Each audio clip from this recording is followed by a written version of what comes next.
হবে 7 দিনের class. Class 3 হয়ে যাচ্ছে।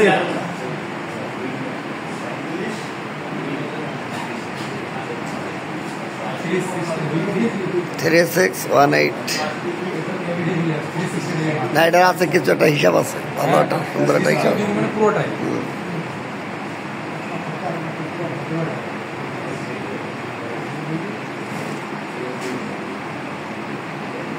এই পাশে 1.4 হইলে ওই পাশে 3.2 হলো কেন? সূত্র আবার 18 180 ডিগ্রি। কি বলে এটাকে, যে উত্তরে দক্ষিণে থাকে, এর নাম কি? কম্পাস। দিক নির্ণয় করছে যে এটা কি বলে? কম্পাস। আমি একটা কম্পাস দিয়ে দিলাম। কম্পাস। আপনি আমাকে বলবেন কম্পাসে যারা নতুন আছেন তাদের কাছে আমার প্রশ্ন, কম্পাসে এই যে 360 ডিগ্রি কোন দিকটা নির্ধারণ করে? North, south, west, east. North. 360 always কম্পাসের কোন সাইড ভেরি করে?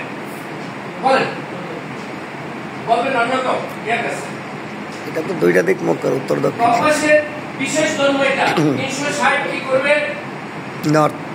তাকে সবসময় নর্থ কে ভেরি করবে।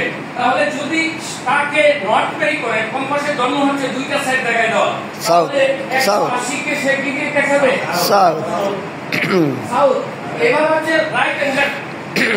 আপনি লেফট কাউন্ট করেন তাহলে সেটা কি হবে? মন্ত্রণালয়ে কাজ করেছেন বুদ্ধিমান, বলেন লেফটে কোন সাইড হবে? লেফট হবে 69 না, মানে লেফটের সাইডটা বলেন। পশ্চিম।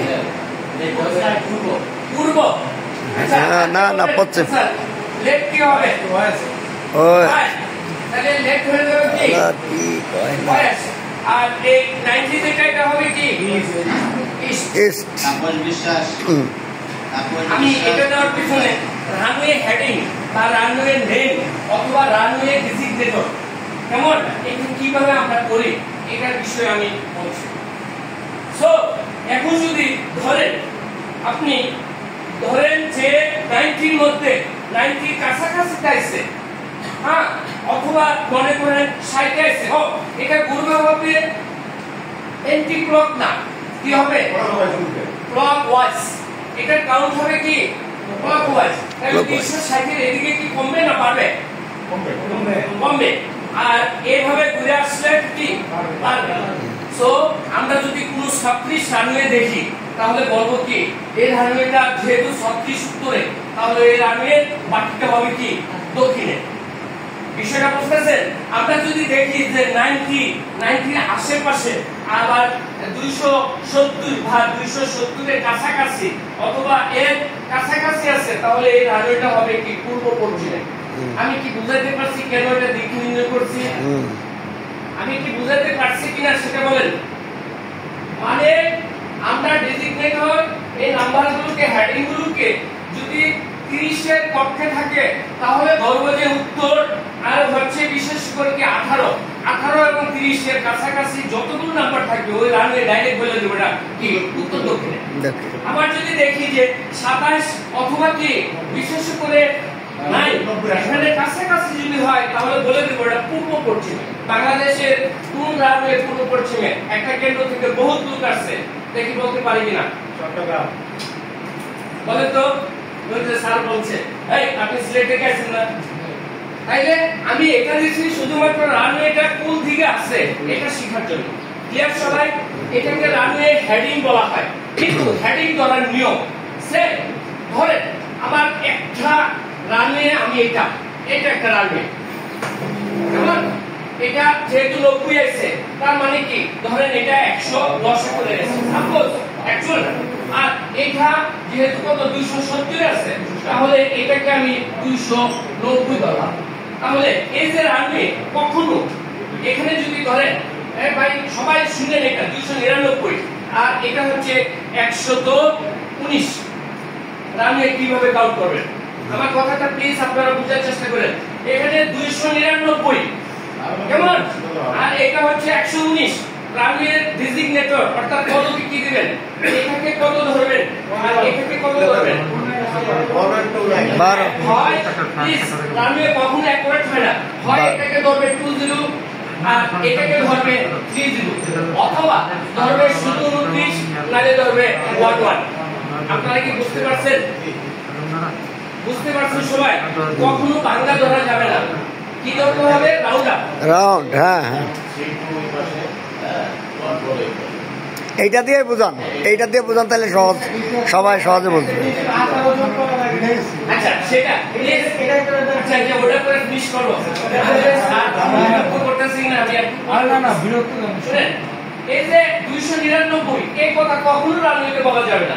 আপনার হেড করতে হবে কত? 30 আর 29। 2 ডিজিট 29, হয় 29 নয় ধরতে হবে 30। আর এখানে 119 কোনোভাবে 119 ধরা যাবে না, হয় ধরতে হবে 11 নয় ধরতে হবে কি 220। মানে আপনি রাউন্ড আপ করবেন হেডলাইন গুলো, অর্থাৎ ডিজিগনেশন যে দিবেন পদবি, এটা এই, তাহলে আপনাকে ধরতে হবে 110।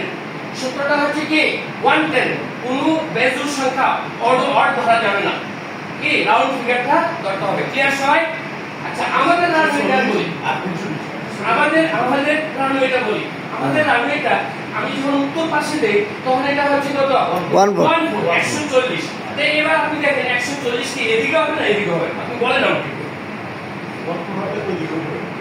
360 এখানে উঠতেছে এভাবে, এদিকে পাইলা 360 তাহলে 142 দিকে হবে নিচে।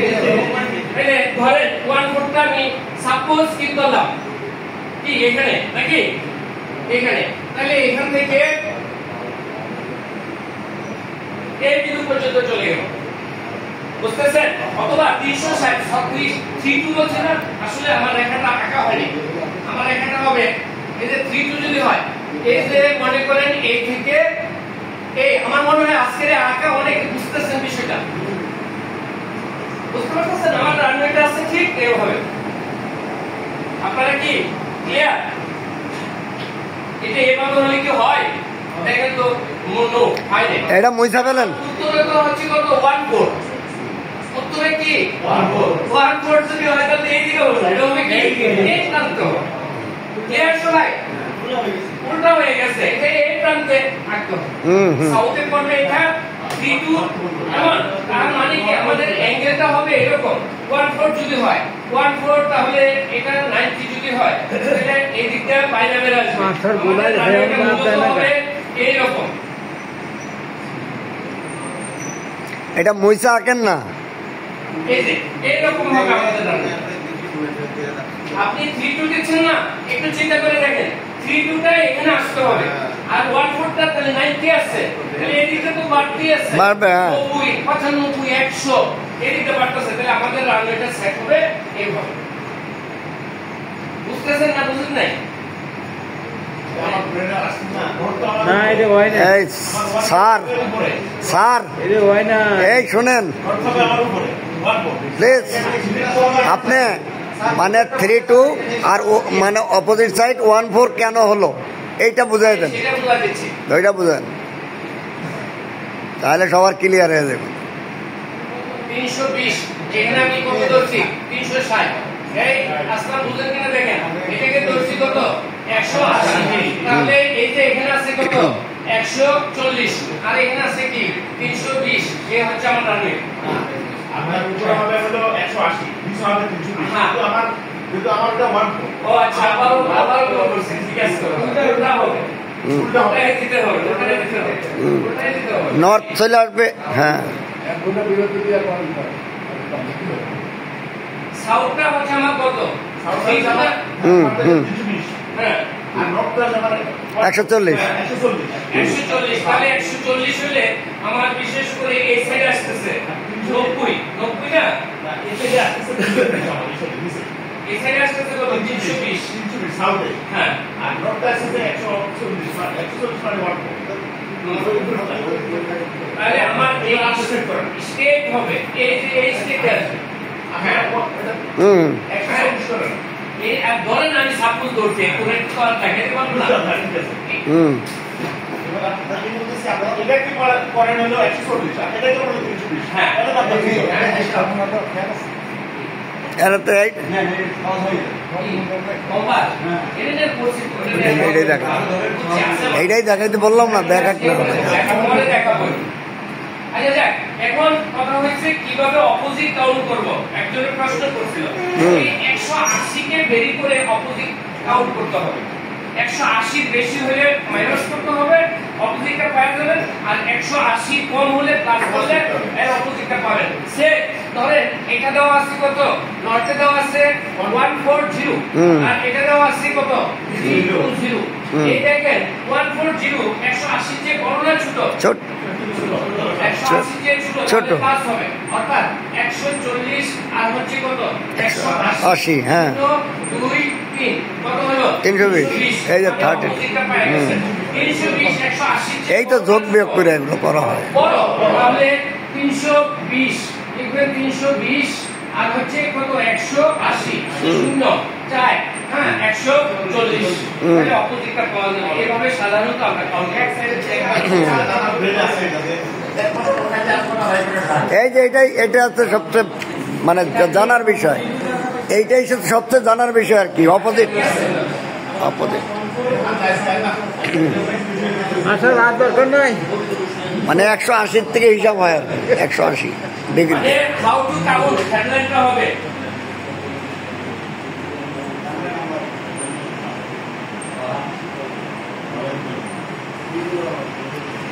how to count the head যদি আপনি দেখেন যে একটা আছে 320 তাহলে 180 তে বিয়োগ করতে হবে তাহলে মাইনাস করবেন 180 তাহলে অপোজিটটা পেয়ে যাবেন 140 40 যদি দেখেন 140 180 তে কি ছোট তাহলে এটার সাথে প্লাস করবেন 180 তাহলে অপোজিট পেয়ে যাবেন 320 এই এখানে কাউন্ট করে দেওয়া হলো এটা সহজ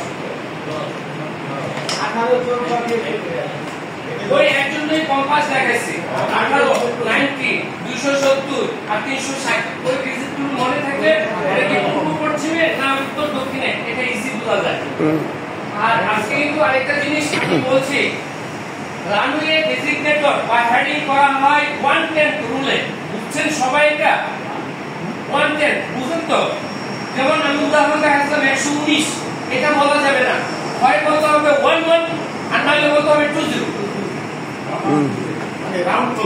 রাউন্ড বলতে হবে যেমন একটা সংখ্যা একান্ত এসে ধরেন 119 আপনি কখনো 119 বলতে পারবেন না টু ডিজিটে হয় এটাকে রাখবেন 11 নয় বলবেন 8 9 কে বলবেন কি থেকে 20 আবার এখানে ধরেন যে আইছে 20 মানে 200 এর থেকে 180 বিয়োগ করলে যা আসে অত 223 বলা যাবে না এটাকে সরাসরি 22 বলতে হবে এটাকে কখনো 24 নেওয়া যাবে না কারণ কি বলেন শতাংশের ক্যালকুলেশন যখন আমরা করব 2 ডিজিটের পর 50 এর পরে যখন যাবে তখন আরেকটা ডিজিটে যাওয়া যাবে বিলো 50 যখন থাকবে কোনো অবস্থায় নেক্সট ডিজিটে যাওয়া যাবে না বুঝতে পারছেন যেমন এটাকে 24 বানানো কোনোভাবে সম্ভব না এটা 22 হবে বাট এটা 1.9 দ্যাট মিন্স 5 এর উপরে সুতরাং এটাকে 20 লেখা যায় এর সবাই ওই দশমিকের ব্যাপারটা যেভাবে আসে হ্যাঁ তাহলে আমি আশা করি যে বিষয়গুলো নিয়ে আপনাদের সাথে কথা বলছিলাম তো আশা করি কিছু হলো আপনাদের উপকার হচ্ছে এখন আমি যে সংশ্লিষ্ট বিষয়ে আপনাদেরকে একটা লেকচার দিচ্ছি এই সংক্রান্ত ব্যাপার প্লাস রানওয়ে সংক্রান্ত আরো কোনো ব্যাপার কারণ স্লাইড আসতেছে আমি যেভাবে দেখাইছি আপনাদের যে স্লাইড আছে যে এরকম ভাবে আমি দেখাই দিই যে আমি স্লাইড যেভাবে নিয়ে আসছি সাপোজ ধরেন এই যে আমি এয়ারপোর্ট ফ্যামিলাইজেশন দিছি অথবা এনক্যাপমেন্টটা দিছি এটা দেখেন দেখছেন তো আপনারা হ্যাঁ আমি জাস্ট আপনাদেরকে বলে দিচ্ছি এইরকম সুন্দর স্লাইডের প্রতিটা জিনিস আমার আসছে এই যে ধরেন এরকম স্লাইডে সব জিনিস কারণ আমি আজকে প্রিপেয়ার ছিলাম না যে আজকে আমার এটা ইয়া হবে ধরেন এটা আছে 2 নম্বর স্লাইড আসতেছে এইরকম ভাবে সব স্লাইড 16টা তৈরি হয়েছে আর 16টা তার মানে আমি প্রিপেয়ার ছিলাম যে আমার পরে পড়বে কিন্তু এটা দুর্ভাগ্যক্রমে সৌভাগ্যক্রমে পড়ে গেছে আরেক সপ্তাহ যার দরুন আমি স্লাইড রেডি রাখতে পারি এরকম স্লাইডে প্রতিটা জিনিস আছে এখন বানানো এপিআরওএন নাকি ওই দুটাই নেই যেমন এরকম স্লাইডে আসবে, ছোট ছোট জিনিস আসবে, আপনারা বিষয়গুলো তখন সহজভাবে নিতে পারবেন। যেমন তো নেক্সট ক্লাসে চেষ্টা করব পুরো স্লাইডে দেওয়ার জন্য। আজকে একটু এলোমেলো হয়েছে, যার ধরুন আমি জিনিসগুলো প্রায় তুলে দিয়ে দিচ্ছি। তো আমার মনে হয় আপনাদের উপকার হবে জিনিসগুলো। যদি কোনো কোশ্চেন থাকে প্লিজ করতে পারেন। পুরো রানিয়ে রানিয়ে নিয়ে যদি ইয়া না থাকে সামনে আমার তৈরি করা। এখন তারপর আরেকটা যেহেতু আপনি বলছেন আমি আজকে হিন্স দিয়ে রাখতেছি। রানের এটাকে বলা হয় এজ, এটাকে বলা হয় এজ। এখান থেকে এখান পর্যন্ত, এখান থেকে এখান পর্যন্ত, এখান থেকে এখান পর্যন্ত, এখান থেকে এখান পর্যন্ত। এখানে একটা যাবে স্টপ হুইল, একটা যাবে রেশা, এর বড় একটা অংশ থাকবে এখান পর্যন্ত বোথ সাইডে। একটা যাবে স্টপ হুইল, একটা যাবে রেশা, এর বড় অংশ থাকবে। এই সারাউন্ডিং যত এরিয়া আছে এটা আমার সম্পত্তি, ফায়ার পিপলদের সম্পত্তি। আপনারা কি বুঝতে পারছেন আমার কথা? আমি স্লাইডে সুন্দর করে ব্যাপারগুলো দেখাবো, জাস্ট আমি হিন্স করে রাখতেছি। একটা রানওয়ে প্রথমে হচ্ছে থ্রেশহোল্ড, এটা হচ্ছে থ্রেশহোল্ড, এরপরে থাকবে স্টপওয়ে, এরপরে থাকবে রেশা। এই অংশের পুরো আরো প্রায় 500 ফিট জায়গা থাকবে, সেটা আমার সম্পত্তি। প্লাস এই এস এর পরে এখানেও ধরেন যে প্রায় 500 ফিট থাকবে, এটা আমার সম্পত্তি। এই চারপাশে যা থাকবে এটা আমার ফায়ারের সম্পত্তি। কেন বলছি বলেন? This area called is the critical fire area. এই এরিয়াগুলোকে বলা হয় critical fire area. মিস্টার বিমান যখন কি করবে, ক্র্যাশ করবে, তখন এই বেসারি পা ঘর থেকে লাফ দিয়ে আমার ঘরে চলে যাবে, আর সেখানে আমার কষ্ট হবে। প্রত্যেকটি জায়গা পাকা থাকতে হবে, এটাই স্ট্যান্ডার্ড। এমন এই নিয়ে আমি কাজ করব স্লাইডে। আপনাদেরকে জাস্ট হিন্স করে বসে বলছিল যে রানওয়ে পুরাটা নিছি, আমি সবই নিছি। হয়তো নেক্সট ক্লাসে আপনারা দেখবেন যে কিভাবে খাওয়া হয়। এটা আমাদের খুবই জরুরি। লাইটিং নিয়ে আজকে কোনো কাজ করলাম না, লাইটিং নিয়ে করাই না। ধন্যবাদ।